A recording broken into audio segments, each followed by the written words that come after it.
Hey everybody, welcome to Declutter Me, a podcast about organizing and decluttering your life with your host, Shalina. Hi, Chirag. Hey Shalina, how's it going? That's good, thank you. How are you doing? Not too bad. I am really hoping we see the end of this summer really quickly. Yes, it's a bit too hot, isn't it? A bit humid as well. Got a good tan though. Oh wait. Well, that's because you were away. Yeah, that's true. Did get one here as well. Topped up with factor 100 sun cream. You know, sun cream has expiry dates on it. Anyway, so yes. So, what are we going to talk about today? There are a lot of people, clients right now, about to have babies or who have had babies. So I'm helping them to organise their baby clothes. So yes, we're going to talk about baby clutter. It's a big thing. And it accumulates and accumulates. There's clothes, there's toys, there's breast pumps. And there's like gifts from baby showers and all those things so as well, right? Many. Yeah, people go overboard on these things. You know, you have your baby showers and they think they buy you all these quirky things that you're never going to use. People don't think that actually they should buy things that are going to be useful for the baby, for the parents, you know, or... And a lot of them had babies, so I don't know why they buy. But that used to be how it was for us. I remember when my brother was born, it was, of course, there was new stuff for him.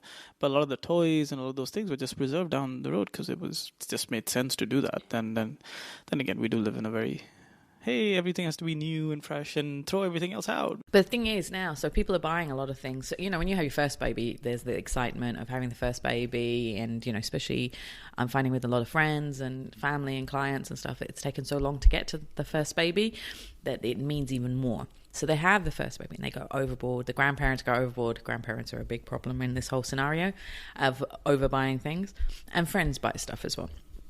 So a lot of the things don't even get used for the first baby because there's only so many clothes you can wear until they start getting bigger. So for the newborn stuff, there's only a few days, weeks that they can wear this stuff, and then they're too big for it. So then you go to the 0 to 3 month clothes and then the 3 to 6 month clothes. So a lot of stuff doesn't get used. So there is a whole pile of new clothes that can be used for the next baby, inshallah, if there's one, you know. And so what you know, I find when I go into people's houses is that there's all this stuff that hasn't been used or stuff that's been used but now is too small for the baby, and they don't know how to organize it. Yeah, and especially I think the first, if I'm right, 6 or 8 months, like there's a lot, babies grow really fast. That's why you have clothes that are almost on a month base rather than a year base, for example. So what I suggest, you know, when you're pregnant and you're going through your nesting phase, and if you've got time, you know, and you're buying all these things. I mean, some people, of course, they're still working and everything, but you have a few weeks where you're waiting for the baby to pop out. What I would suggest is get storage boxes now. So from the moment, or even from the moment you're pregnant, get storage boxes or vacuum bags and label them. So start putting the clothes for newborn into into one box, from 0 to 3 months in another one, 3 to 6, 9 months, 9 to 12, continuous, you know, and people will give different sizes to you. So what I always do is I always buy bigger sizes. So I always buy 12 months clothes for kids, even when my nephews were born, because I knew people would be buying all the small stuff. So I thought in advance and bought big stuff. So I've always done that. So and that's my thing. And people are always like, oh, thank God, you know, you bought that, because people didn't think of those sizes when they were buying stuff. And sometimes some of the kids are so big that they get into those clothes really quickly. So at least they have some clothes there.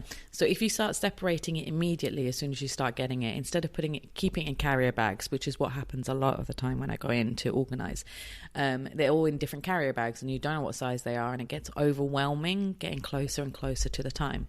So have these, you know, storage boxes, and you can get them from IKEA, you know, the cloth ones, they're called Scoob, or you can get plastic boxes if you want, or any box that you like. And label it with the different age ranges and start putting the things in there. The shoes, the hats, the gloves. Have a separate box for, you know, the burp cloths and the bibs and things like that. And there's different sizes for bibs as well, so you have to put them into different boxes. And then the next thing is, I find from expat families here, is they go back to their home country, like the UK or the USA, and buy lots of baby stuff there because it's much cheaper than it is here. So it works out much more economical to go there with an empty suitcase, buy everything and bring it back here than shopping here. So they buy the bottles, the pacifiers, all these bits and pieces, random things. I remember one client, she went to New York, she bought a huge amount of stuff and she bought lots of kitchen stuff. So she bought baby plates and cutlery, which they're not going to use for actually quite a few months. And a special drying rack from, I think, Joseph for the bottles and stuff, which was quite cool. And she was like, I don't know why I bought it now. But, she was just buying stuff because it was a hormonal thing as well. So people do buy a lot of stuff during this hormonal transition. So that's another thing. You need, if you're going to buy it, like put it in the trolley and then wait for 10-20 minutes and then go through the stuff again before you pay for it. And if you do online shopping, don't press the click for a day. Wait a day or so and then review the list, because people just click and buy things, which, yeah. And you don't need to buy everything that you need. If you go on the Facebook groups and, talk to mums and see what they've bought, or ask them, there's always posts about, what did you buy that you regret buying for your kids, for your baby when they were coming? So think about things like, look at those lists as well and then go, oh, okay, I don't need that. That's a waste of money. What you do need to buy is a lot of burp cloths. That's a big thing. They really, really are needed. So that's what I suggest for nesting. So, all the things, organize them and put them into age ranges so it's ready. So all you need to do is then just pick that up and put it and organize it in your wardrobe or in the kitchen or wherever, or on the nappy changing area. Everything is all set up and organized. And a lot of people also buy nappies from abroad because it's much cheaper as well. So have the nappies in the age range as well. So if you've got ones for older, put that higher up. The ones that are for them to use now, put them lower down. And then the second stage of this is you've had the baby, you're going through the clothes. Put the clothes that so the newborn clothes will finish, within a few days, few weeks. Put that into a box, label it, put it high up away. So, you don't need to access that until the next baby. So each time it gets to that point of, say, 0 to 3 months is finished, 3 to 6 months is finished, start putting those clothes that you're going to keep. So don't keep the ones that have frayed, fallen apart, have got stains that can't be removed. Get rid of them and keep the ones that you want to keep. And you'll start seeing as well what you need to buy more of for your next child. So you're not buying too much extra when you don't need it. You can see how much extra you have, and you can see also what clothes you haven't used during that period, so that you don't have to buy more. So it's a good way, so you know that you'll save money a bit with your next baby. And the same with toys. So toys as well, there are different kinds of toys that you have for your babies, the different toys as they get older and in the steps. So then you can put the baby toys away in a box ready for the next baby to use them, unless they're damaged or there's so much drool on it's disgusting. Unless you can wash them, you can throw them away. Again, it depends entirely on different parents, and everybody has different approaches to this, of course, but you can even look at donating some of this stuff, right? If your kid has outgrown a toy or clothes or whatever, you already mentioned the parenting groups and other things, you can always donate it, and when the next kid comes along, you can always look to either get new ones or again, get another set of hand-me-downs, or however you figure out the system, rather than just having the clutter sitting there, especially when, a lot of people, especially when they plan their kids, they're a few years apart. So you have 3 or 4 years where you're going to have all this stuff taking up real estate, or worse, if you have to move all that stuff from one place to another, especially here where people move far more often than in other parts of the world, especially when they're mostly renting and kind of hopping around every year or a couple of years. I love how you use real estate. That was very good. I've taught you well. So yeah, no, that's true. So there is, for certain items, there could be, I find with push chairs and those baby chairs as well, people have bought them and they haven't fitted properly in the car. You can sell them. They're valuable for, they're so expensive, so you can sell them to people. We talked about the mum Facebook groups. There's a mum Facebook group here. They have a separate group for selling items. There's also a thing called Baby Bazaar, which is in one of the malls. I think once a month it has it, and you can get a stall. You pay a bit of money for a stall and sell all your stuff on there.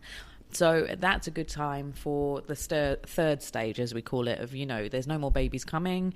The babies have outgrown all the clothes, so if you've got all these baby clothes and you know for sure you're not going to have any more babies, or, that's not what the plan is, you can sell them all at one go. So you save a bit of money with the store, because you don't want to go continuously.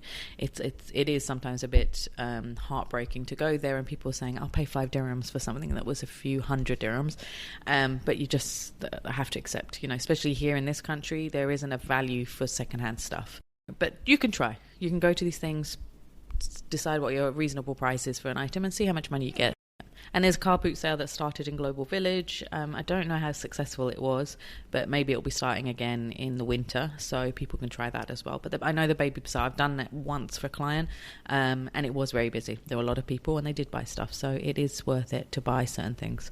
It's all fine about talking about the decluttering and organising, but think also about the buying bit, because that's a major part of the whole issue, when you have babies. I mean, it's not an issue to have babies, but the buying the stuff, because it becomes clutter. And also it's hard to tell, friends or grandparents and cousins and sisters and stuff, to not overbuy on items. I have seen that with some families, especially big local families here. Everybody feels like they need to buy a present, but you can say, look, if you go to a shop and you have like a registry, you can say, look, I want you to only buy from this registry, buy these things if you can afford it, and that will be good, because then it reduces the amount of extra things that you don't need, or extra clothes. And we've often given the suggestion about giving gifts as gift cards rather than actual gifts, so that you can pick it up from one of the kids stores and then let the parent decide what they want and what they actually want and want to buy. And like with, especially with gift cards, if they have enough, say for a fancy shop, say, I don't know, Bloomingdale's or Mama and Papa's, then they can buy something, really lovely for their child. So you could get like a really posh nappy bag, like a Gucci one, with all those gift cards, and you'll feel really, I was having this discussion with cousins of mine who were visiting Dubai and were on a mission to buy a branded stroller from one of the places, and I just kept looking at them going like, I understand why you're doing it and I get it, it's your kid, but none of us, including them when they were growing up, because they're my age, and including us, like ever even thought that was a thing. Yeah, some of them are, they're like 5,000 dirhams. But you have to bear in mind as well, when you buy these things, that they have many parts, so they have all these different parts for, as they get older, there's different seat sizes that you take out and put in. You have to have a storeroom for all of them things. They're not small. You can't fit them in wardrobes. You can't fit them in, get a cupboard from IKEA and put it in there. You need an actual storeroom for these things. Same for car seats. They have the same issue. They're a few thousand dirhams, but they're actually multiple size car seats. So they should last, if you get it for the right size and the right car.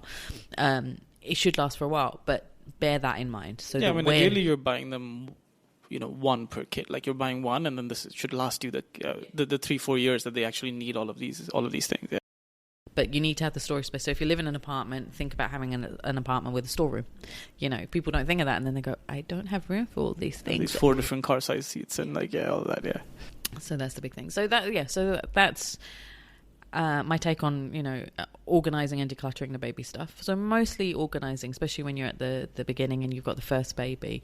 The hormones will affect you more, so you will go a bit more crazy, and it happens. I remember my sister-in-law and how much they bought, and even my parents and her parents went crazy because it was the first kid coming. Second one, poor thing, he got a lot of hand-me-downs. We feel sorry for him, but what can you do?